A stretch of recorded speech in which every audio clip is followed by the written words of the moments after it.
స్వయంవరం మనోహరం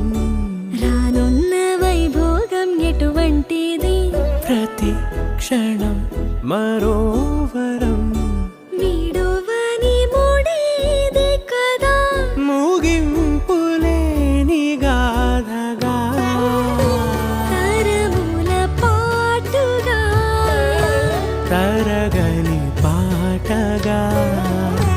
ప్రతి జత సాక్షిగా ప్రణయము నేలగా సదా కన్నుల్లోని